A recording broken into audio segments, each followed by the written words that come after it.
Qu'est-ce que l'amour dans la relation absolue? Pourquoi n'est-il n'est-ce même pas possible entre parents et enfants?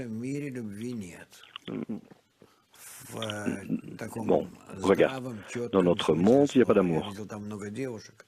On peut, dans le sens commun du monde, je pense qu'il y a des vieilles femmes qui nous regardent maintenant. Peut-être là, je vois. Je suis désolé parce que je ne parle pas de vous, mais vous êtes tous magnifiques et grands, des étudiants loyaux et des compagnons. Le fait est que dans la Kabbale, l'amour, par l'amour, ce que nous voulons dire, c'est lorsque je donne tout à la personne et tous mes désirs sont dans cette personne et que je ne garde rien de cela pour moi-même. Notre cœur est vide, ma force est épuisée, tout ce que je le donne aux autres. C'est ce qu'on appelle l'amour. Dans notre monde, cela ne peut exister. Qu'est-ce que je veux dire par notre monde? Avec quelle qualité sommes-nous nés? Cette qualité égoïste avec laquelle on continue à vivre jusque maintenant, il n'y a pas de telle possibilité. Parce que l'ego travaille différemment. Peu importe comment tu le fais tourner, il va toujours vouloir être pour soi-même. Tourne comme tu veux. Il va revenir sur soi-même toujours et faire ce qu'il veut faire, ce pourquoi il a été fait. Donc, même lorsque nous voulons des bonnes choses pour les autres, lorsque nous nous ressentons bons envers les autres, toujours on le fait parce que finalement on veut profiter quelque part de quelque chose. Mais ça, c'est la seule manière qu'on peut faire de bonnes choses aux autres. C'est pourquoi on dit que l'amour n'existe pas. C'est juste un grand égoïste universel.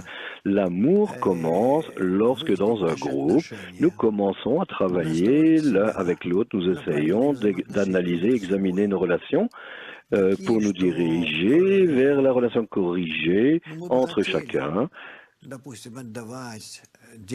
pour que nous désirions donner, partager, donner de moi-même vers un autre, dans le groupe, dans notre dizaine, mais on ne peut pas y arriver. Et alors, on commence à comprendre que nous manquons de cette force du don, non, la force de l'amour. Et alors, nous commençons à ressentir un manque pour cela. Comment est-ce qu'on le trouve? Comment est-ce qu'on le révèle? Comment est-ce qu'on l'atteint et le reçoit? Cela existe de la nature.